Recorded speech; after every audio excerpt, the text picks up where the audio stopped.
タスで、店舗営業部でエリアマネージャーをしております白谷と申します。よろしくお願いします。よろしくお願いします。前回はカーテンね、人気のもので単品をご紹介したんですけれども、今回はその組み合わせの例だったりとか、あとはカーテン以外の選択肢すごいたくさんあるので、そちらもちょっと一部ですがご紹介させていただけたらなと思ってます。大抵皆さんやはりお引っ越しされたりするとカーテンレールついてるので、まずはカーテンを探しにいらっしゃるケース多いんですが、実は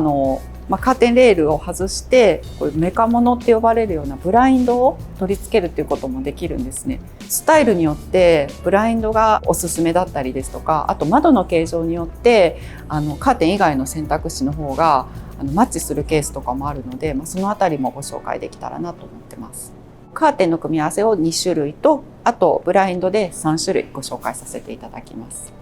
わかりました。じゃあ今日はよろしくお願いします。はい、よろしくお願いします。まずはじめになんですけれども、こちらのようにちょっとナチュラルな家具をお持ちの方におすすめの組み合わせがあります。シャペコという生地とレースの組み合わせになっています。これナチュラルな家具をお持ちのお客様って柔らかい印象のお部屋に仕上げたいっていう方がすごく多いと思いますので、今回は同系色のこのグラデーションでのご紹介をさせていただけたらなと思ってます。やはり同系色での組み合わせになりますので、無地同士よりはちょっとこう柄が入っているものとの組み合わせの方が、面白い動きも出ると思いますし、シャペコに関してはこのように2枚の生地を合わせて、さらに表の生地の一部だけをカットすることで透け感をすごく楽しめる生地になってるんですね。で、程よく柄感も出てきますので、このように無地のレースカーテンと組み合わせていただいても柔らかい雰囲気も出せるのでおすすめの組み合わせになっています。続いてこういうウォールナット系の結構かっこいい系の家具を揃えていて、インテリア自体をモダンだったりシンプルなイメージにされたい方におすすめの組み合わせになります。で、こちらがボタンのような柄が特徴のレスパスという生地と、これもアクタスで人気の麻のカーテンになりますが、エメというシリーズのネイビーとの組み合わせをちょっとご紹介したいなと思ってます。かっこいい系の家具をお持ちでいらっしゃった場合、こういうグレー系のものとかよく使われるんですよね。特にこのレスパスはアクタスの中でもめちゃくちゃ特徴的なレースのカーテンになってまして、レースに丸いボタン型の別の生地を縫い付けて作られているものになります。あえてこういう濃い色のカーテンと組み合わせていただくことで、お部屋全体もキュッと締まりますし、ウォールナットとの相性はとってもいいかなというふうに思ってます。こちらのレスパスなんですけれども、これだけちょっと特徴のある柄を持っているレースのカーテンになりますので、ドレープとの組み合わせも当然すごい素敵なんですけれども、最近私が個人的にとってもおすすめしているのが、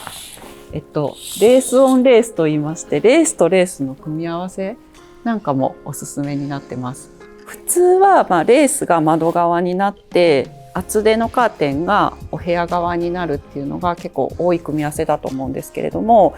この特徴的な柄を昼も夜も楽しみたい方におすすめなのがレースとレースの組み合わせ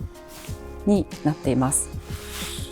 全然後ろが何もない窓からの光だけの状態と、こういう薄い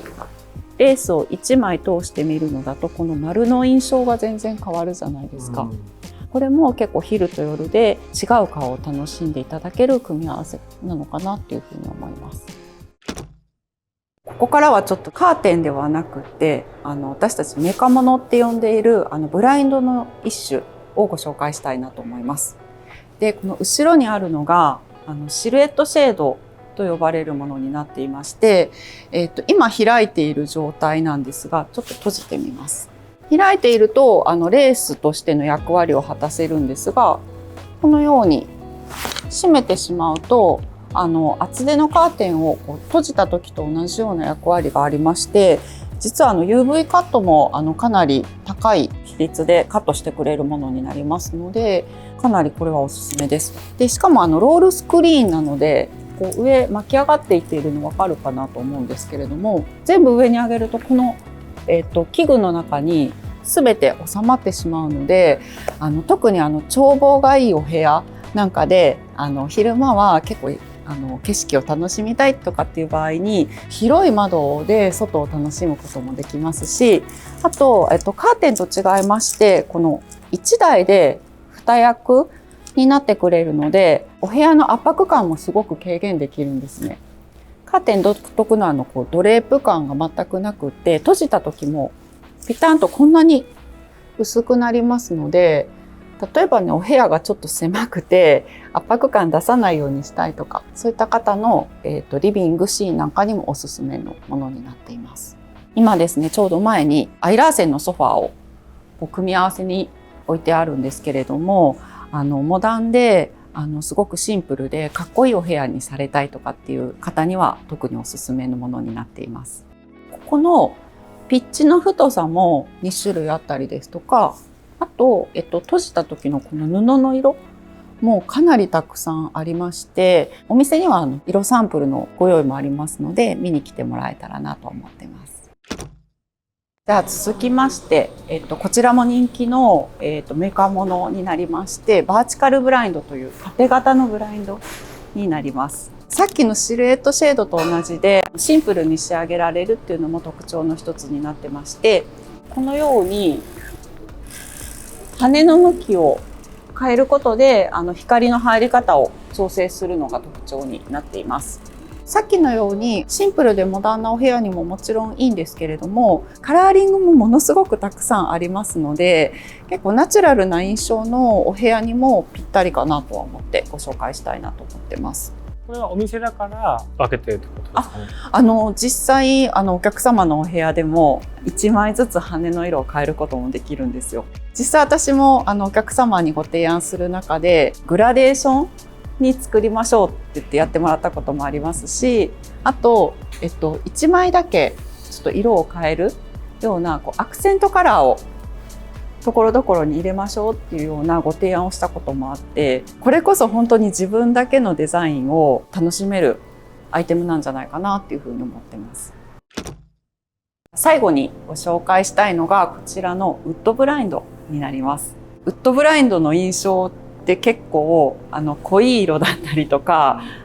木の色を想像される方多いんですけれども、アクタスで扱っているこちらのナニックというブランドのウッドブラインドはカラーバリエーションがめちゃくちゃ豊富なんですね。グリーンのくすんだような色を展示しているんですけれども、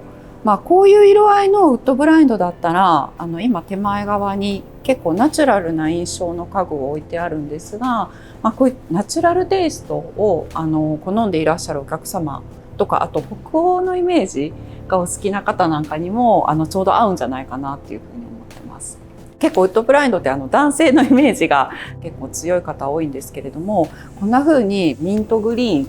とかを選んでいただくといいのかなっていう風に思ってます。ウッドブラインドは機能の面でもすごい優れてまして、ピタッて閉じてもらうと要はシャッターのような役割になってくれるので、閉めちゃうとやっぱり日がほとんど入らないんですよね。なので西日が強くて困ってるんですっていう方とか結構お話聞くんですけれども、西日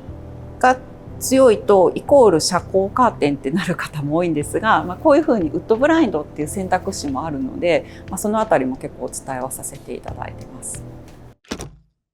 なかなかカーテン選ぶっていうのは多分本当に難しいと思うんですよね。実際のご自身のお部屋の写真ももちろんですし、あと最近皆さんインスタとか結構見られてると思うので、そこで好みのお部屋のイメージとかを持ってきてもらえれば、なるべくそれに近づけるようなご提案ができるかなというふうに思ってます。今日は改めてありがとうございました。はい、ありがとうございました。